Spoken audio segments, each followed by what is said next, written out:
50 years ago, Title IX was enacted in the United States and was signed into law by President Richard Nixon. So we've had a lot of progress in women's sports and opportunities for women in sport. I had to correct myself a little bit earlier this evening as I was preparing. But we have 3 or 4 very unique women here tonight that have different experiences in the sports world that will have a very special presentation to open up, and then we'll have a panel discussion in just a little bit. But let's have a word of prayer, and we'll get started. Gracious Heavenly Father, thank you for bringing us here tonight for a very special evening and hearing some incredible women that tell their stories about how they got into sport and how they contribute to the great sports and the different experiences they do have. Bless our evening and just help us to have a really great experience as we go through. In Jesus Christ's name, amen. It's my pleasure to introduce Suzanne Lowry. Suzanne and I got to know each other in a very different way. Suzanne is one of the best volleyball officials in the world, period. She, when I was coaching the men's team here in North Greenville, she was officiating our matches. I'm a coach, what am I supposed to do? Question. Hey, ref. And so that's how Suzanne and I got acquainted, and over time she has developed into one of the world's absolute best officials. She is the head official for the Association of Volleyball Professionals, but she did something very historic back in the end of August. She was the first referee for the Nebraska match that drew 92,003 people at the football field in Nebraska. She was the first referee. So I'm not going to give any more details about her background. She's going to go through it. So Suzanne, thank you for coming tonight. Thank you. Thank you, Dr. Backfield. So a few familiar faces. So if you were in Dr. Backfield's class that I spoke to a couple weeks ago, raise your hand. I'm sorry you have to sit through this twice, but thank you very much for being here. I appreciate that. Just a little bit about me. Has anybody here played event of some sort at Erskine College? A few hands. Been to Due West? Well, that's my hometown. My dad taught at Erskine, tiny town, still has no red lights. And so when you grow up in a tiny town and you're 6 feet tall, you play a lot of sports. And so that's how I got involved with sports. I'm very much a beneficiary of Title IX. And so grew up in Due West, went to the College of Charleston, played volleyball there, had quite a good career, was Conference Player of the Year, won our top sporting award my senior year, and was inducted into the Athletic Hall of Fame at the College of Charleston, first ballot. Did a master's degree in South Carolina and was a marketing executive for Suncom and T-Mobile for about 15 years.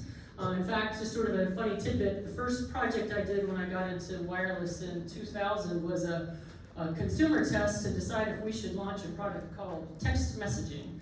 And fortunately, that product test went very well, and however many trillions of text messages later, and several $billion for my companies, we did well. Did that, semi-retired from marketing in 2014, wanted to get back from Seattle to the upstate of South Carolina. I helped care for my parents and needed some flexibility. So I had begun officiating volleyball in Charleston during the summers. So grew up in Due West, still doesn't have any red lights. And I had the choice of going back home for the summers in Due West or staying in Charleston. So I chose to stay in Charleston, like I think lots of college students would. And so took summer school, and on the nights I didn't have class, I refed rec league volleyball. And so that's how I started. I don't even want to say what year, but it was 1991.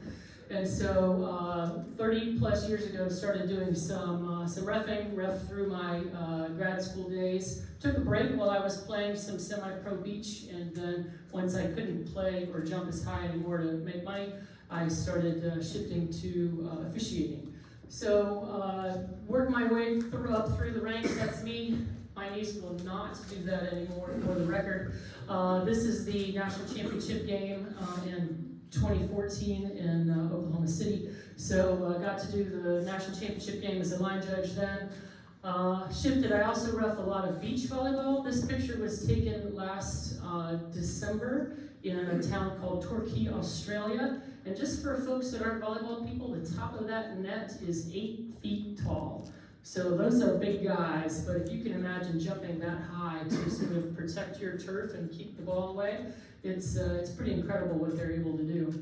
So I've refed beach volleyball on 6 different continents of the world, and I don't believe that there will ever be a beach volleyball tournament in Antarctica, and so I think that's the extent of my beach volleyball continent sort of check off. I think it's been 30 different countries that I've had the good fortune to go to. Just got home a week from Sunday, was able to ref my second World Championships of beach volleyball in Mexico, and so had a great time. And ironically, the one venue I had in Mexico was an indoor beach volleyball venue when I refed a great big outdoor volleyball match in a football stadium. So it's been sort of a fall of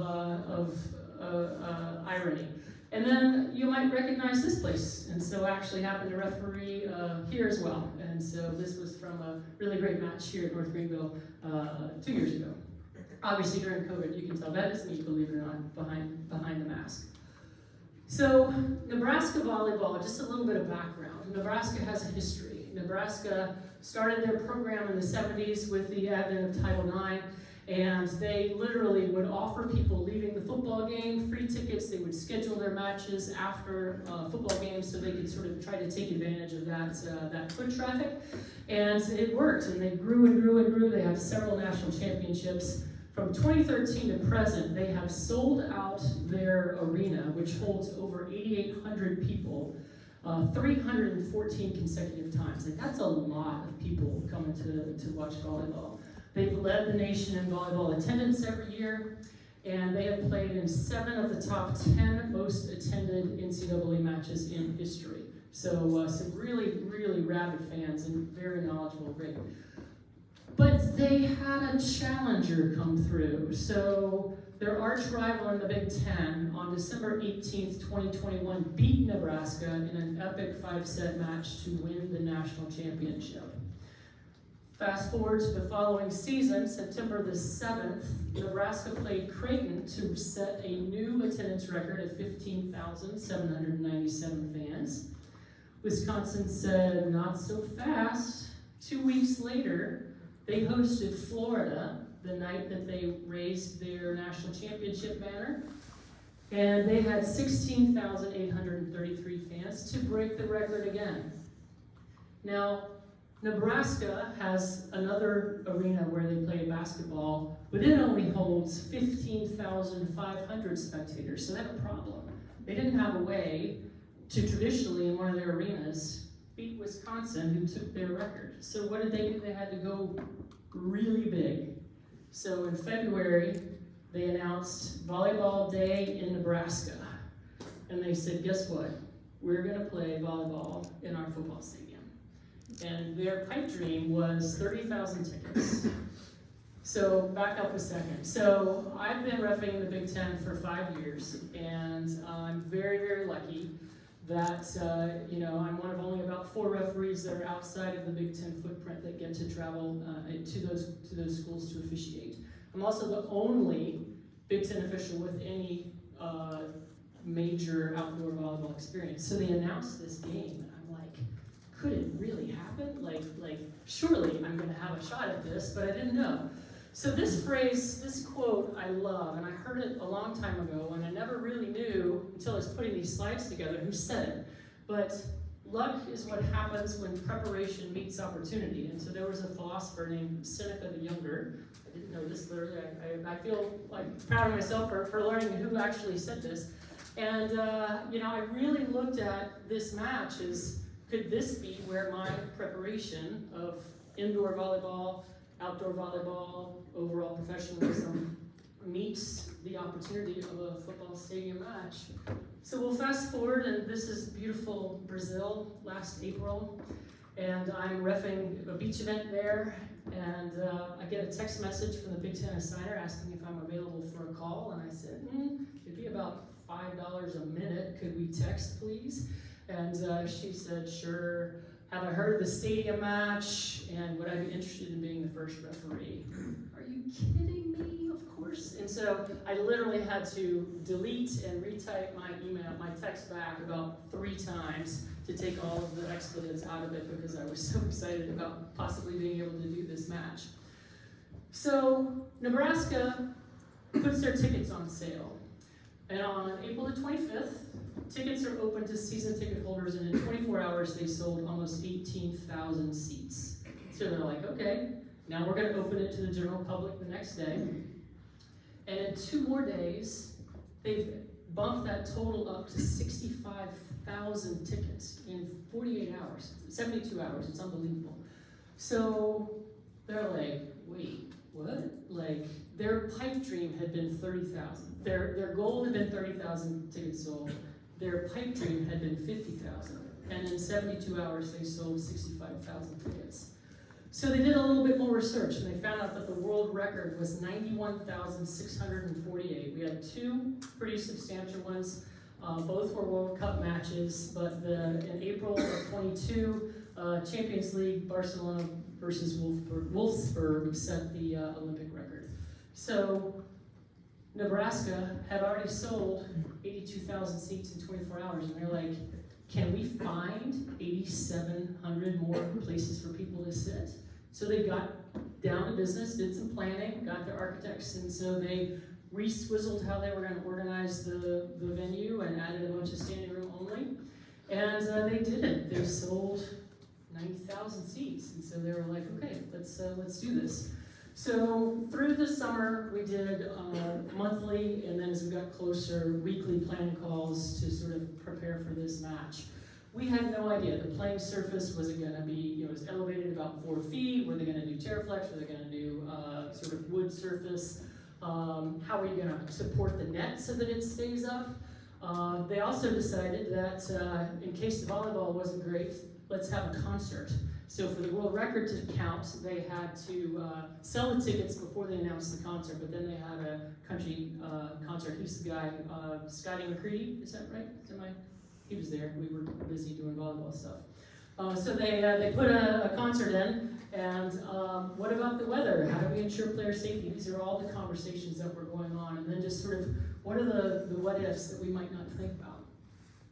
So we get down to the wire, and I don't know if you guys remember, in the middle of August, it was really, really hot in the United States. So the week before, it was 105 degrees in Lincoln, Nebraska. That is a hot day to be out playing volleyball. So the NCAA had said, and the Guinness World Record had said, if you make any rules changes, it will not count towards a world record. And so the NCAA came back and said, okay, for player safety, we'll let the players wear sunglasses or hats to sort of protect their eyes and protect them from the heat. Referees also could wear glasses and hats and shorts. We never get to wear shorts. Those are my Eddie Bauer adventure shorts, and I actually had to figure out what temperature setting you iron fancy the performance fabrics in, because I didn't dare walk out in front of 50,000 people in wrinkled clothes. But I also chose not to wear a hat because I knew I wouldn't have time to fix my hair before the nighttime match, and so my vanity wouldn't let me have bad hair. We also were able to do a 10-minute intermission instead of a 5-minute intermission for player safety, and then if it got really hot, we'd have a trainer timeout.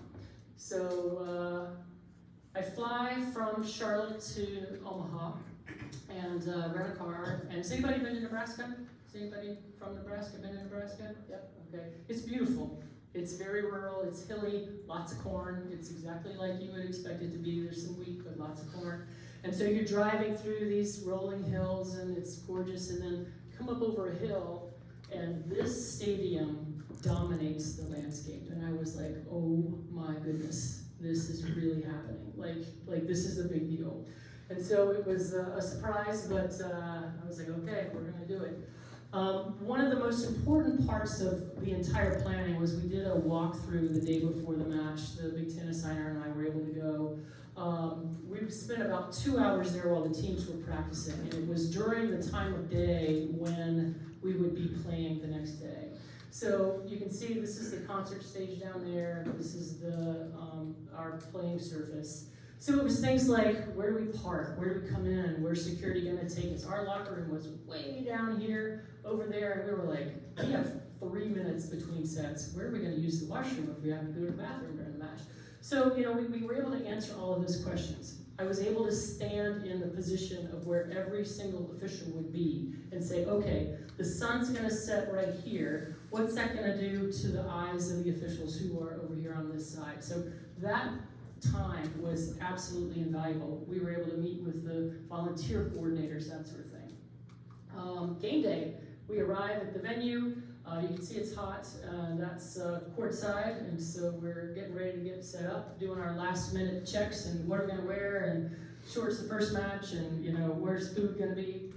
And 100 minutes prior, this is something Nebraska does before every football game, and they invite key stakeholders from all the teams, from the training staff, from security. Nebraska has a meteorologist on their athletic staff. Seriously, like a weatherman. They have their own full-time weatherman. And so he was there, and so talk about if we had an emergency. There were 13 ambulances on site. Like that's, they gave us all of those details. And so everybody went through, this is the plan, and if we had bad weather, who were the 5 people that were gonna make the decision to stop playing. And so it was really an incredible, sort of really great way to visualize all of the planning that had gone into the very end. There were 2 matches played that day. The first was an exhibition match between 2 Division II schools, Wayne State and University of Nebraska Kearney. And I hadn't, I've been so focused on the Nebraska match in the evening. The day before, I went on their websites just so I know exactly who their coaches were, so I would introduce myself to the right people the next day. And I realized these are 2 top 10 Division II schools. They're fantastic volleyball teams. And so really gave me a great respect going into this match as to what was going to happen.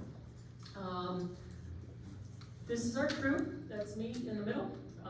Bill is an international indoor referee, also local to Omaha, Nebraska. Nathan is local. He's a line judge. He is a City of Lincoln police officer and Final Four line judge. Sarah is a 2-time national championship line judge. And her husband, Brett, was the review referee and alternate official in case anybody had any issues with the heat or anything. So, pre-match, before every match, we sit down and we do a pre-match. We talk about expectations of what we're gonna do with each, during the match, and if weird things happen, sort of what's our plan and how we're gonna communicate. And one thing that I shared with these guys, and it's what worked for me, and I said, hopefully you can do this as well, but I said, this is a once-in-a-lifetime experience that we should all really appreciate. And so I said, I'm gonna go out today, and until the coin toss, which happens 30 minutes before the match, I said, I'm gonna be in awe, and I'm gonna look around, and I'm gonna take it all in, and I'm gonna enjoy this scene. But then at that 30 minutes, we do the coin toss, and we bring the captains over, it's a volleyball game. And everything I do before a volleyball game, it's the same thing that I'm going to do before this match. And so I shared that with them, and everybody says, that sounds good, let's all do that. And it really worked for us to be able to work together. And then we played volleyball. Wow, can you believe this? Remember the picture a couple ago where I was sort of the first day, and all these bleachers are silver. All the red that you see there, that's people. That's Nebraska fans shouting "Go Big Red" at the top of their lungs and playing volleyball. So you can see a little bit from the hair movement that it's windy. So that was something that I think a lot of people weren't expecting. I was very happy that the wind was blowing this direction because that's the way my hair goes, and I didn't have to worry about my hair blowing the wrong way. Both Wright State, the team in yellow, and Nebraska have beach volleyball teams. And so they had an appreciation for how to play in the wind, and they both won the matches. And so it was interesting to see, even though we were playing indoor rules, but we were outside, they had to adopt some of the sort of differences between the 2 modalities to be able to compete, and it was really exciting. But in the end, Nebraska was just bigger and stronger than Omaha. And they won in a fairly quick 3 sets, and it was an amazing experience. History was made. We had an intermission, and we ran to the back to eat a sandwich, which we didn't get to eat between matches. But they announced that there were 9,203 fans at the game, and so we found out at the end of the match exactly how many had been there. And this is the post games. They called it a red out, and everybody yelled Husker Pride, went on forever. And then they had a drone show. Seriously, y'all, a drone show. It was amazing. And so that's when we actually saw that the record had been broken, was during the drone show. I still can't believe that. And amazing fireworks and that sort of thing. So that's my prepared comments. Anything that I missed from our previous, or any questions about the game? All right, we'll have a chance to do something from it.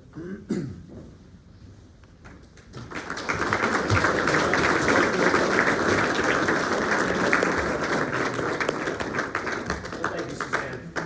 You know, being a volleyball person, that was something that really struck me, being able to chance to be part of history. And so that's something I really kind of relish quite a bit. But we have three very, very special women here tonight. These are very, very experienced women in sport. We have Terry Johnson, the Director of Branding and Fan Experience for the Swamp Rabbits.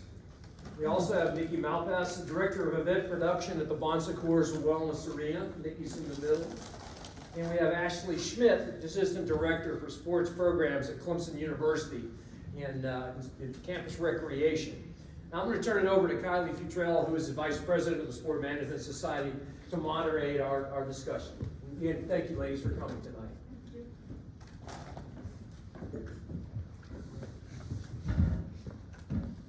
So we just have a couple questions for you, and we'll go down the line and answer them, and then we'll open the floor for questions. So the first question is, what is your job title and what you do? Yeah. Hi, I'm Ashley. I am the Assistant Director for Sport Programs at Clemson. My job primarily is to help oversee the intramural and club sports at Clemson University. We have around 50 staff members. That includes our officials and manager staff.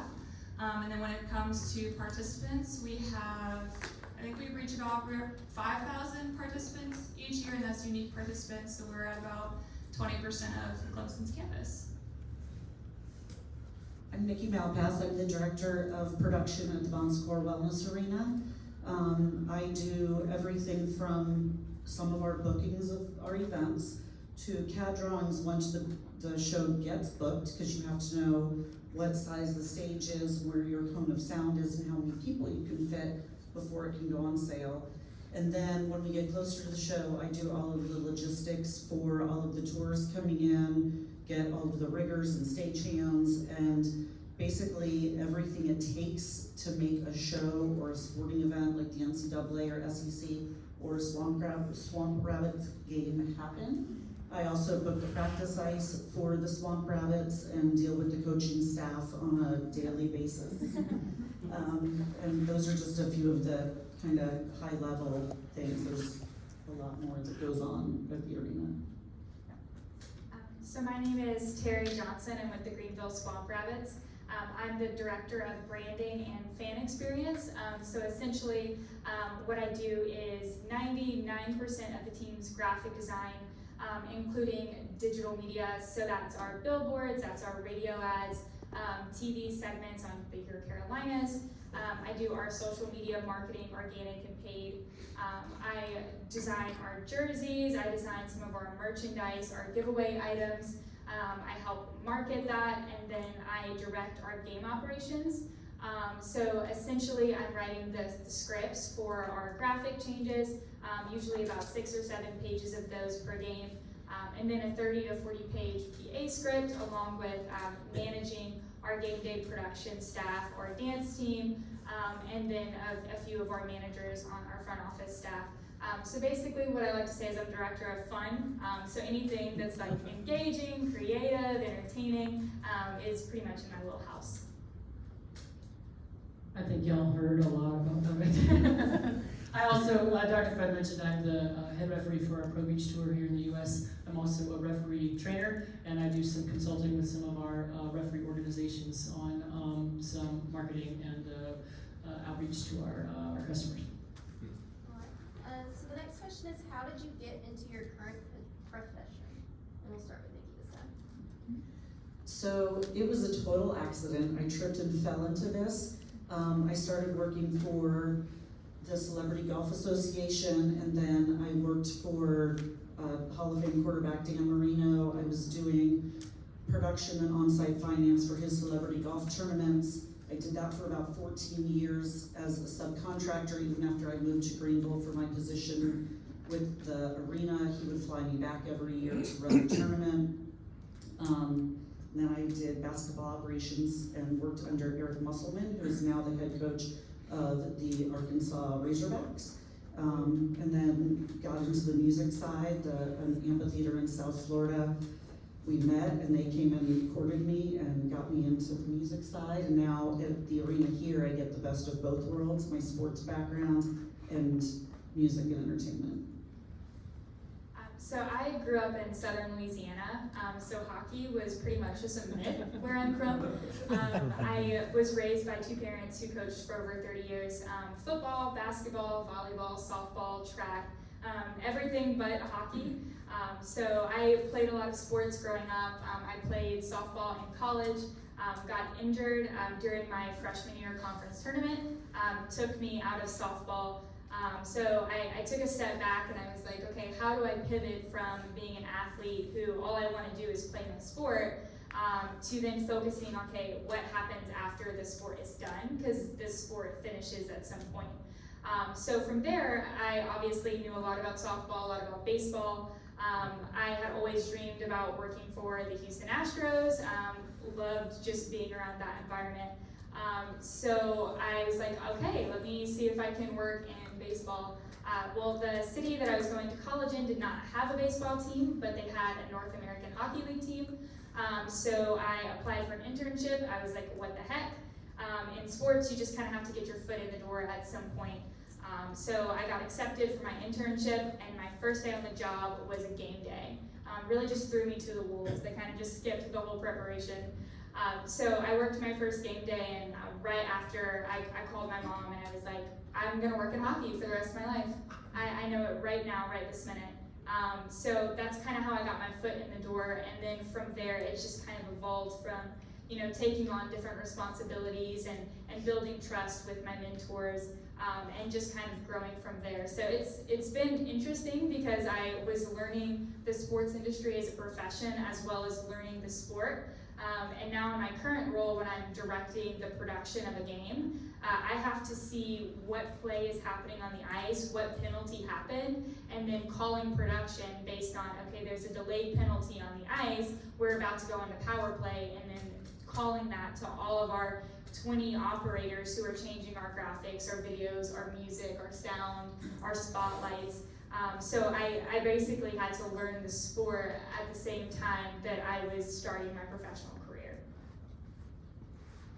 I feel like I briefed you guys on some of this. So I was a marketing executive and I played volleyball on the weekends. And then I wanted to stay involved with volleyball when I wasn't able to sort of play at that level anymore. I met my husband refereed me when I was playing in college, and that sounds terribly scandalous, but I promise you it was not. He was the young cute ref, and we both went married as people and then found each other as single people again later in life, and so started dating, and he was like, you got to start reffing because we need women, and you got the right attitude, and sort of there's sort of, if you walk in and people sort of can see that you were an athlete, a volleyball player, there's sort of a sort of acceptance when you come into the court, and so I needed something more flexible that would allow me to have the flexibility to be with my folks, and officiating has been that. Granted, it takes me all over the world now, so it's not quite as flexible as I would like it to be, but that's how I got here. So I did my undergrad at Indiana University, where we, eat, sleep, and breathe basketball. So I played basketball all through high school, and then when I went to undergrad, I joined our club basketball team, and that's kind of where I got my foot in the door with club sports side. And then one of my really good friends on the team who worked for the intramural side was like, hey, Ashley, you should come and officiate basketball. So that's kind of where I started working, was as a basketball official for our intramural program. And then I continued working for the next 4 years, worked through, being an assistant, being a manager, and then being able to kind of be kind of a student supervisor while still in undergrad. And then I was talking talking to one of our graduate assistants who was working at Indiana at the time, and he said, you know, you can do this professionally. And I said, wait, what?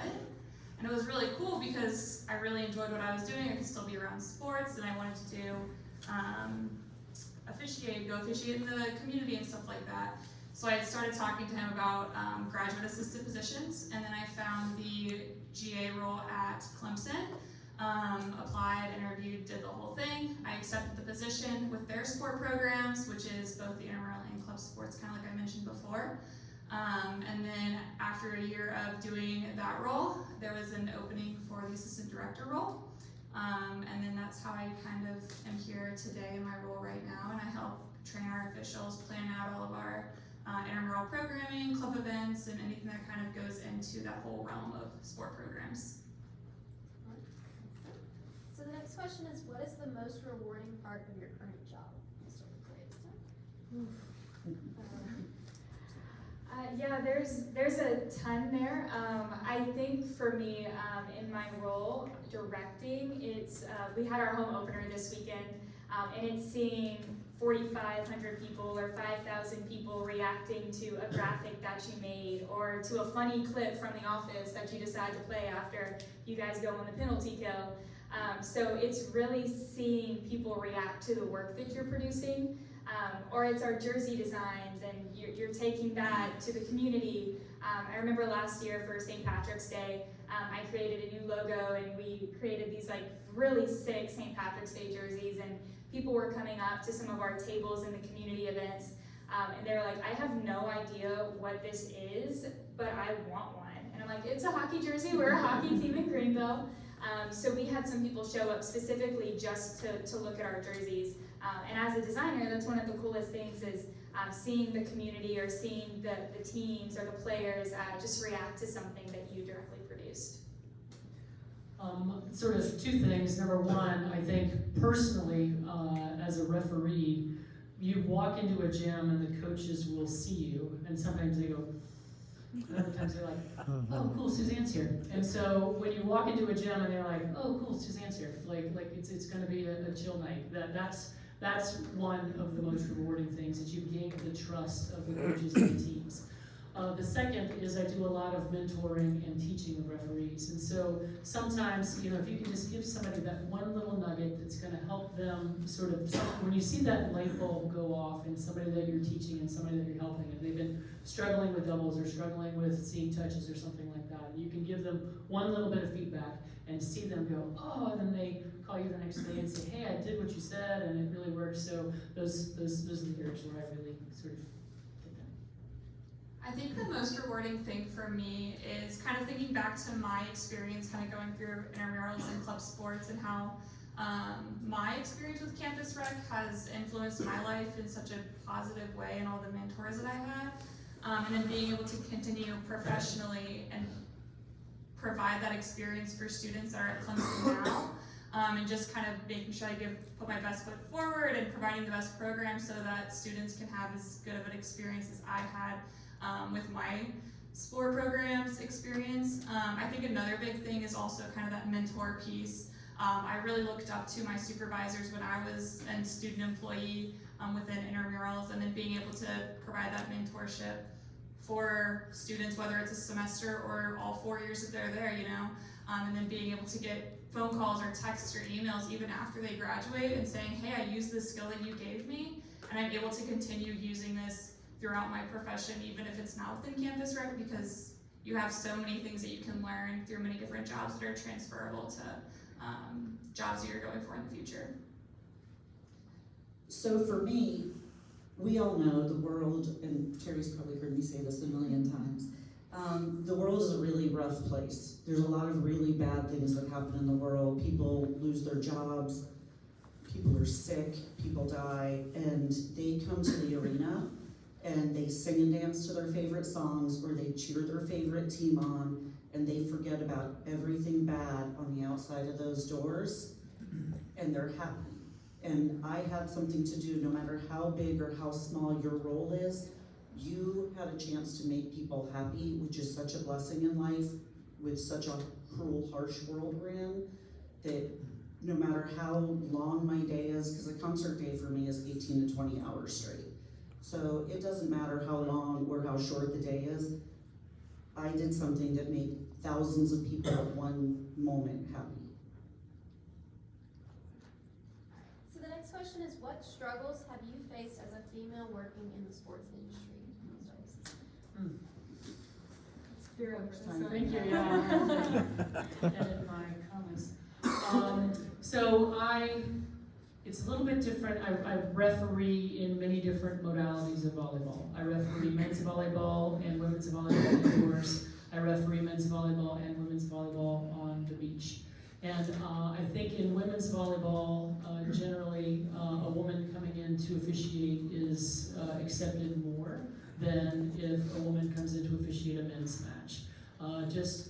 I'm saying this as a point not to brag. I'm the only woman who's been first referee in a men's pro beach volleyball event in the United States, and I've done 3 of those. I have lots of women that I'm bringing behind me to train, and I hope to have lots of other people join my club. But that,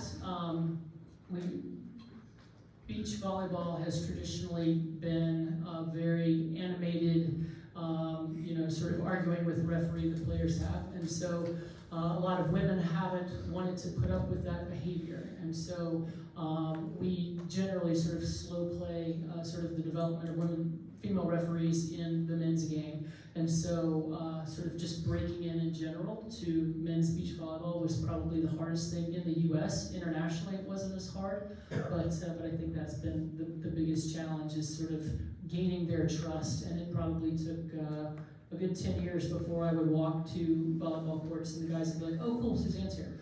And now they really trust me, and knock on wood, will continue to do so.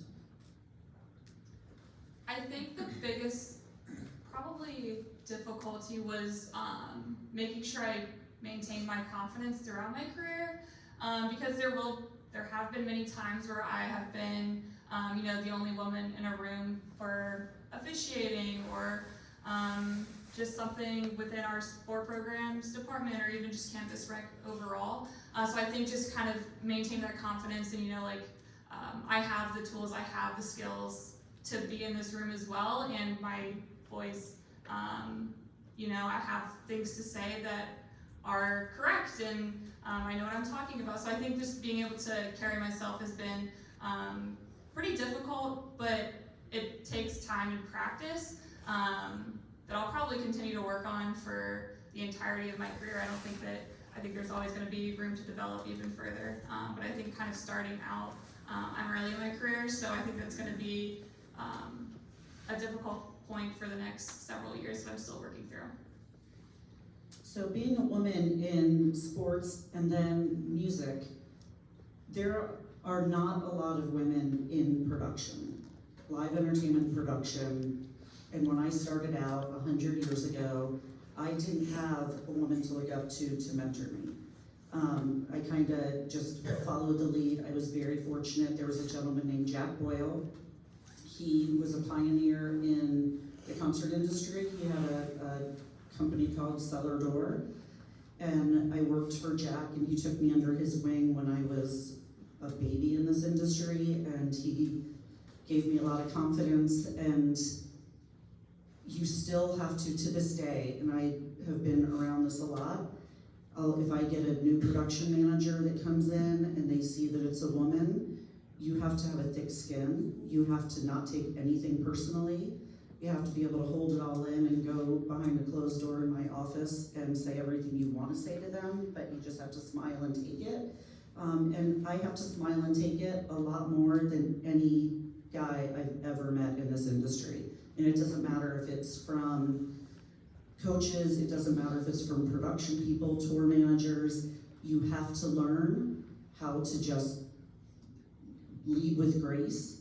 You have to be able to dig your heels in, and you have to let them know very kindly and gently that you know as much or more than they do, and you have to be able to do it nicer than your male counterpart, because women get labeled as a raving lunatic when men are just strong.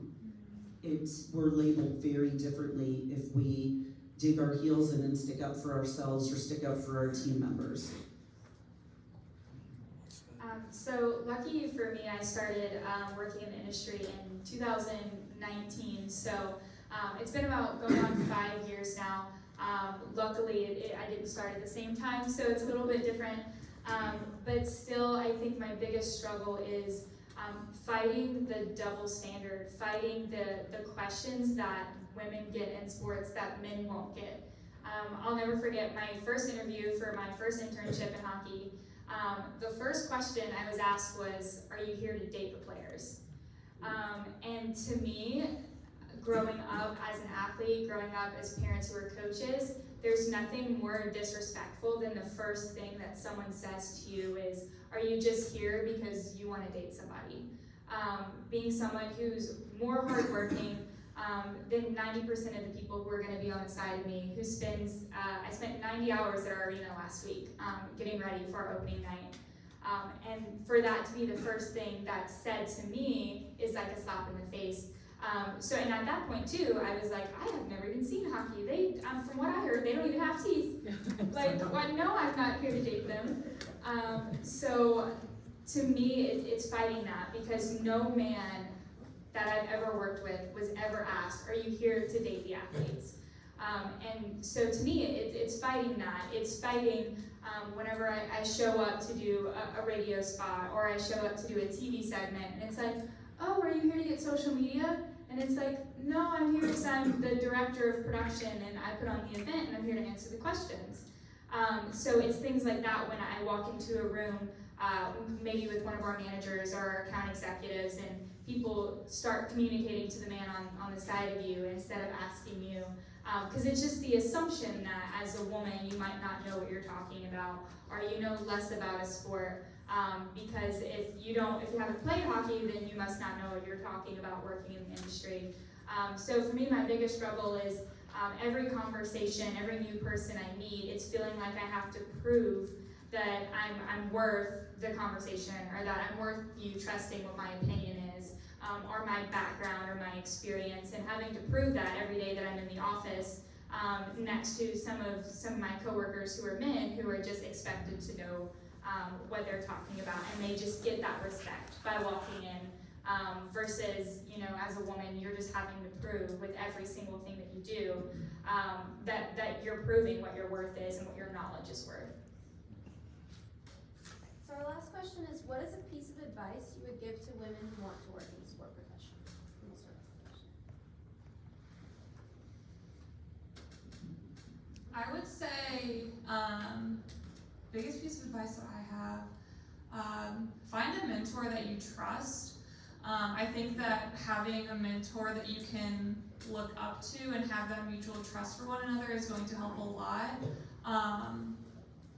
Because it's been mentioned before, you just need to get your foot in the door in sports, especially. So having a mentor that you can look up to and have those conversations with the difficult things you're going through is really important, because it's a very unique position to be a woman in sports, and I think that you need to have kind of an outlet to either bounce ideas off of, or even learn how to navigate situations and scenarios.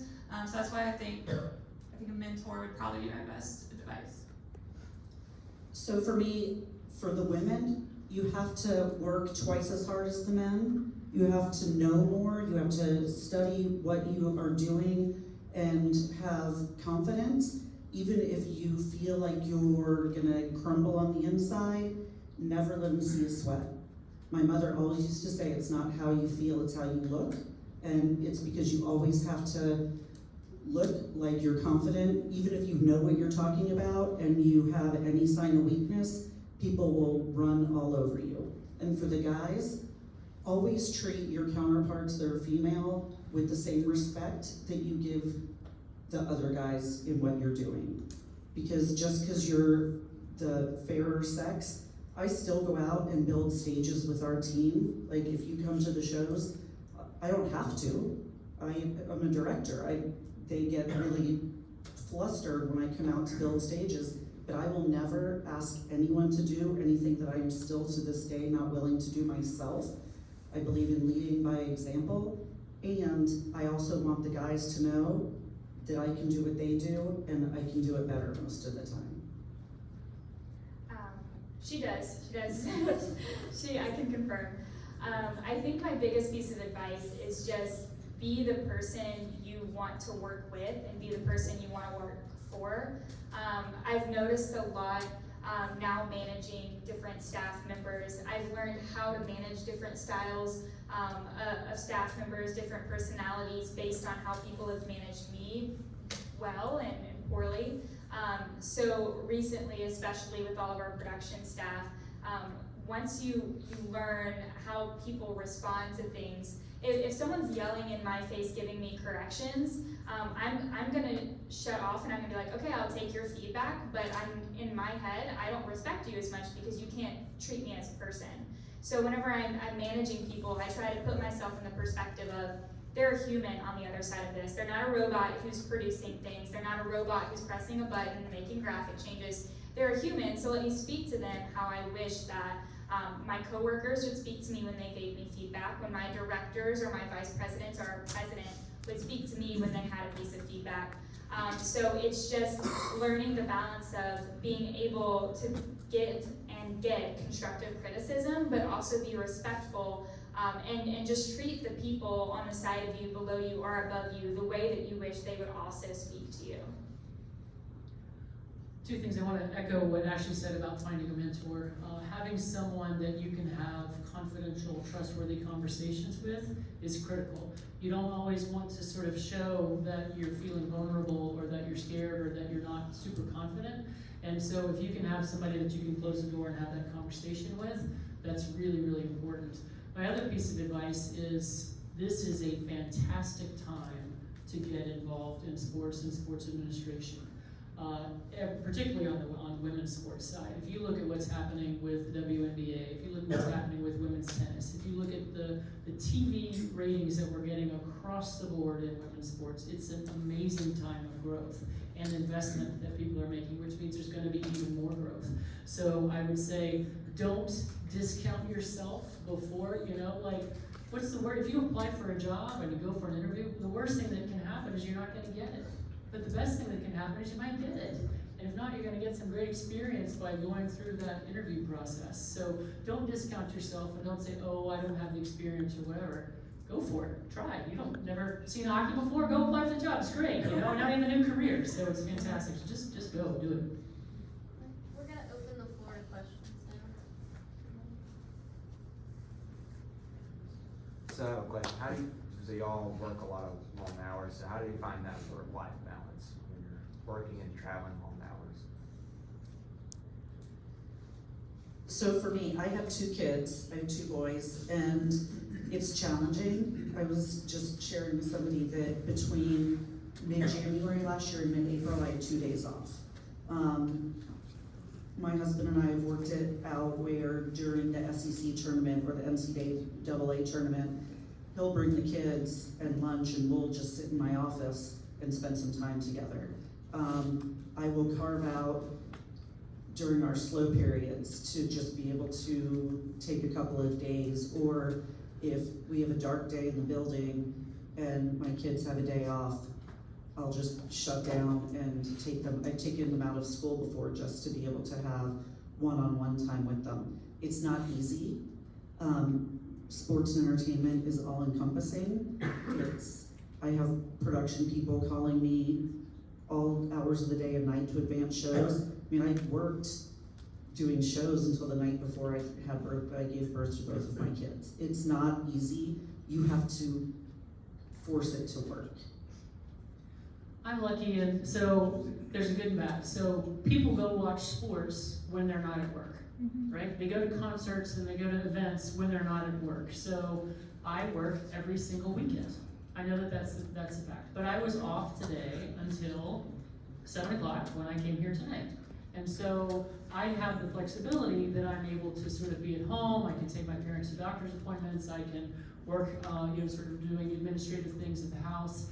But I know that between August and honestly probably between July the 4th and Christmas, I'm not going to have a weekend off. that's just my life, and I'm okay with that because I have most of the day off on many days when I'm not traveling. And so it's a balance, it's just a sort of different balance. I don't have children, but my husband's also in the same business, and so we just sort of know that that's what we do, and so it's a give and take. I actually find that when I left my marketing job, that's when I didn't have any balance. Now that I'm sort of independent contractor working for myself, I'm able to have that balance. I think kind of the campus rec viewpoint, I'm pretty fortunate when it comes to like hours and long hours and stuff. Because the way that we program is when students are on campus, so our summers are pretty light, very calm. We maybe have a quarter of the amount of programming that we have. So I'm very easily able to take, more vacations or more time off during the summer, when classes are in session, and having a very much calmer winter break, Thanksgiving break and stuff like that. But I wouldn't imagine taking off time in August. So it's kind of that flex of, okay, you're gonna have 9 months that are super busy, super jam-packed, but then you also get those university breaks where it's more calm. Yes, you're still expected to work those 40 hours, however, you can actually leave at 4:30, 5 o'clock when your contracted hours end. And then during the school year, I like to set boundaries. That's a big thing that I've been learning is setting boundaries. If I'm gonna be out evaling officials during a Tuesday evening and I don't get home until 11:30 midnight, I'm gonna maybe wait till 9 or 10 to come into the office and kind of flex those hours, just by setting those boundaries, with supervisors and stuff like that, having those conversations, and setting those expectations for how that schedule is gonna look like. So on the opposite side, I do work in marketing, so I don't have a ton of free time. Social media doesn't sleep, so if you're going into the social media side, there's some times where if I'm up late and I can't sleep, I'm like, let me just check to see what our DMs look like and respond to a few messages. It's 2 a.m., so if you get a DM from the Swamp Rabbits at 2 a.m., I do apologize. But I think what a lot of us are saying is that you have to have the balance of the busy season versus the off season. And I think what someone told me when I was in college that's been super useful is that balance doesn't mean equal. So during the busy season or hockey season for me, balance isn't 50-50 off time, rest time, and work time. It might be 80-20 some days, it might be 90-10 some days it might be 60-40. But then the off season, I think, when you work with an organization that really values, you as a person, which I think you should do, you should find an organization like that. They give you the free will to be like, okay, this is our off season. Take a weekend if you need, take a week off if you need a week off, because when it comes to the busy season or your hockey season, you might not see the light of day very often. So it's really just finding out, understanding that balance doesn't mean equal. And sometimes, if you don't like that, if you like 50-50, the sports industry might not be the best place for you, but it's really just prioritizing what needs to be done, and also creating those boundaries of, okay, I do need to prioritize my health, so how do I do that, and also prioritize what needs to be done at the same time. Any other questions? This isn't gender specific, but what soft skills should we as students be developing now in order to be prepared for the industry? Was that on your test? Sounds like a test question. Exactly. Yeah. It might have been. Wasn't one of mine. I think creating personable relationships is really important, because that's one thing that I've found that has been really useful whenever I'm ordering jerseys for teams and designing those, or I'm at a news station, or I'm working with Nikki. People are more willing to work with you and help you out, or give you more airtime if you're doing a TV segment, or give you an extra extension for a jersey design, or rush a jersey design for you to have them in on time. Whenever you create real relationships, I have worked with people who are very transactional, who are like, okay, I need this from you, you give me this, I give you that. And those are the people who, they don't get extensions on deadlines. They don't have people going out of their way to help them. They don't have people vouching for them at the end of the day. So I think being able to have a valuable relationship, even if it is just a jersey provider. Hey Matt, how are you doing? How's the weather in Michigan? Have you gone out to any games lately? How's the kids? As simple as just like a 5-minute intro to a conversation that'll eventually be about a transaction. Just making it more personable, I think, has gotten me a long way because I'm building relationships. And I think a lot of the sports industry it is entertainment. You are working with people, you're entertaining people. You need to be engaging and you need to be kind, you need to listen to people. I feel like a lot of times in this industry you're listening a lot more than you're talking. So it's not us tonight, but typically you're trying to just be that person for somebody else. I would say one of the biggest things is always say yes. I've had interns that will come in and if they don't like what I've asked them to do, I don't have time to follow behind people. You know, like I said, I go out and build stages when I'll go out and help Marco, our cleaning manager, pick up trash if he's behind. I mean, I'll do anything it takes for us as a team and an organization to be successful. So always saying yes. People know they can count on you, they can rely on you, and you will go much farther as being somebody that's multifaceted, that you help out different departments, you know how to do different things, whether you're on a team, in an arena, on tour with a band. It's really contributing wholeheartedly and wanting to be there. Because there's a lot of people that think they're gonna come in, they're gonna graduate from college, and they're gonna be a director or an assistant GM making $100,000 a year, and that's not gonna happen. I mean, people that wanna come in and that have just graduated and wanna tell me how to do what I do when you haven't even cut your first adult tooth yet, it's really off-putting. So just to be able to absorb everything you can from people that have done it, and to just always be open to anything. For me, if you think about being an official, communication skills are going to be the soft skill that I'm going to recommend, and it's a combination of delivering, you know, think about all the interactions that I might have with a coach or a captain. You know, generally, we're disagreeing about something, and so I have to have the right language and the right style to be able to communicate why I made a decision, and to also make them still be my friend and respect me after I do that. So maybe it's a smile at the right time, or coach, I appreciate your feedback, we're gonna disagree on this, but we need to go ahead and play. And so just finding some of those sort of, those communication skills, that's 100% critical. And I think not just as an official, it's gonna take you very, very far. Reading the room and your body language and managing all of that. I think mine would be find your leadership style, but also know yours really well. However, understand that not everyone's is going to be the same, and you might have to change yours up in order to get the best outcome. You know, yours might be lead by example, but then in another group it might be you kind of take a step back and put your trust in others. You know, that's still a leadership style, it just doesn't look the same. So I would say figure out what yours is, and then also know the others, so that whenever you're in different scenarios, you're able to adapt to different environments and be the best leader you can be in communicating and having, building those relationships and having relational service with whoever you're interacting with. Anybody else? What is something difficult that you've experienced in the sporting industry, and how did you overcome it?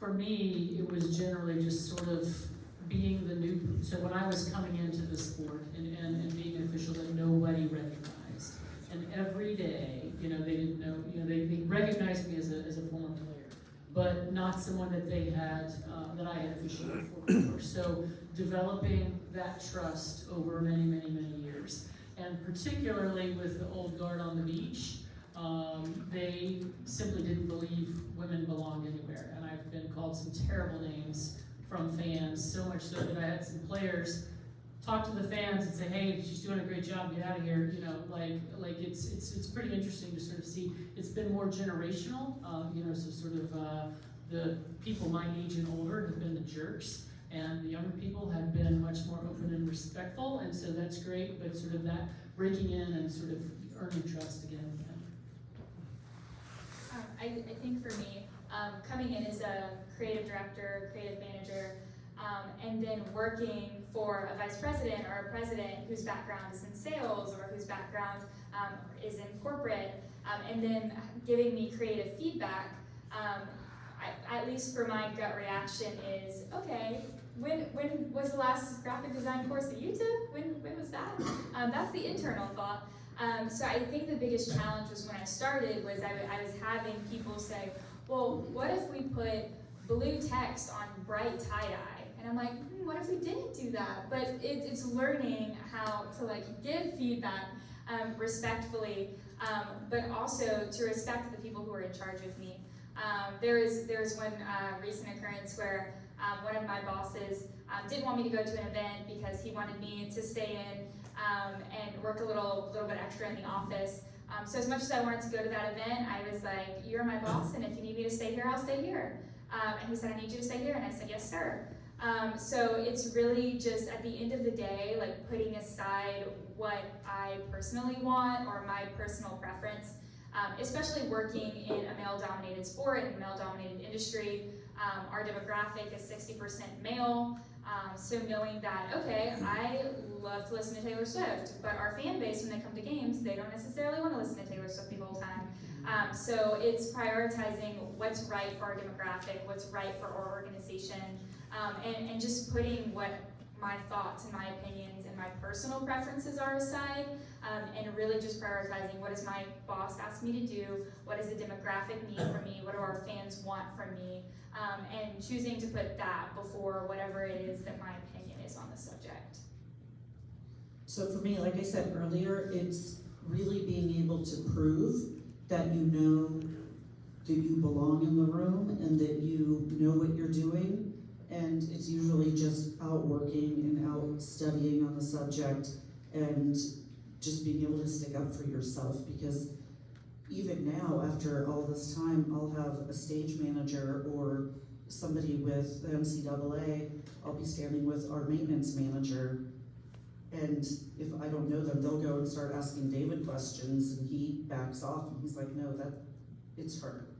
So it's also gaining respect of your staff. Because if they didn't respect me, then they would try and go over me too. I think mine was learning that I frankly don't have all the answers, and that's okay. And that there are several resources that are available that you're able to then, learn more and consistently teach yourself more.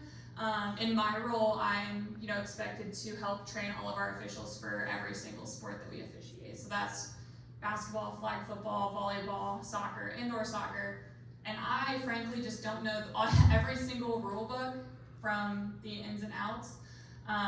So just knowing that there's going to be people coming to me, but I have to know where I can get those answers. And hey, if that's asking one of my staff who's been working flag football for 4 years a question about a call, I'm able to do that because I want to make sure that everyone else has that knowledge, that correct knowledge, instead of giving false information in terms of officiating. Now, if you're, basketball, I'm more well-versed in basketball, but those other sports, I'm going to go to people who have more knowledge about those sports to get those correct answers. And I think that was kind of a difficult thing for me, was understanding that I can use resources, even if it is, students that I supervise, and they're great resources that might have deeper knowledge than I do about a specific sport.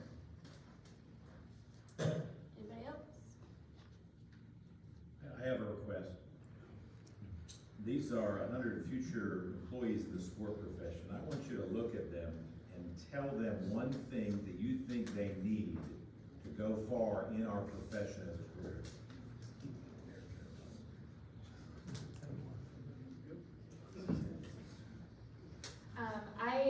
I think it's two-tiered for me. work ethic, I think, is one of the biggest things, and a positive attitude. My thing that I tell our president and I tell any staff member that I work with or any interns or assistants that come in is you can teach a skill. You can't teach work ethic and you can't teach passion and you can't teach positivity. If you don't have that, then quite frankly, most people won't want to work with you. They don't want to work with people who are lazy. They don't want to work with people who are the first people to say, hey, can you take my shift today? Or hey, can someone take this so I can watch the game tonight? Or if someone's negative, you don't want to work with someone who is pessimistic all the time. So my biggest piece of advice is as long as you work hard and have a positive attitude, the skills will come, the experience will come. You're not just gonna walk into a team or walk into hockey when you've never seen it before and know exactly what's going on. That's something that I showed up every day and I said, I don't know what I'm doing yet, but teach me the sport. I'll be positive and I'll be the first one to show up and I'll be the last one to leave. So just teach me what to do between those two times and I'll do it. And I think that's one thing that's gotten me so far is that I've been positive, I've been passionate, and I've worked really hard. And I think that's what every manager and every president that I've worked for has only asked of me, and that's what I ask of people that I work with. I'm going to say, to me, the ability to continually evolve and adapt. So whatever, if it's a sport and you're officiating, the rules are going to change every year. So you've got to be ready to adapt to what the future of that sport's going to look like. If you're doing graphic design, you need to know that the software program that you absolutely know inside and out right now is not going to be the same software program that people are using in 10 years. So be willing and able to evolve and adapt as the job changes, as the sport changes, as your role within an organization changes. That's worked for me in marketing and volleyball all across my career. So just be able to change. Like Terry said, you have to be really passionate about what you do. You have to, as I said earlier, say yes to everything. Even if you don't know what to do, you'll learn. And that's the only way to learn. You're not going to come in knowing everything. I still don't believe in a perfect event after 100 years. I think that I could have the greatest event in the world, but I always think I could do something better. And you always have to look for ways to improve yourself. That in turn will improve your organization and the service that you're giving to the athletes, the artists, the fans. It's not about you at all. It's about all the outside entities that I just named. And you have to be willing to give 100% for the fan experience, for the artist experience, for the athlete's experience. And if you do that, you're gonna learn so much and you'll go really far. But you have to be willing to put in the hours. We still put in the hours. It's not for the faint. It's not for the people that really want an easy job. There's nothing easy about what we do. No one knows how the sausage is made. If you walk into the arena and you see a hockey game or a basketball tournament or a concert, you don't know that I've already been there for 15 hours and that we unload all of the trucks the same day you see the show and then load them all back out. Nobody knows what we do, and that's why people like the four of us do our jobs well, because we're the magic behind what you see.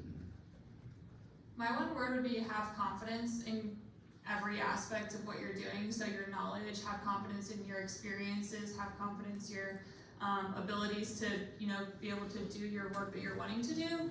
And then it even goes further if you don't have those skills at the moment, be confident in yourself that you're able to learn those. I think that you didn't have any experience with hockey, but confident in her ability to learn and how to adapt to a new environment is a great way that's going to help you within the sports field, because you're probably going to get a lot of questions about a lot of things and how people could do it better than you are, but have confidence in your reasonings and your decisions and why you do things, because you're there for a reason. And confidence will take you very far. Anybody else?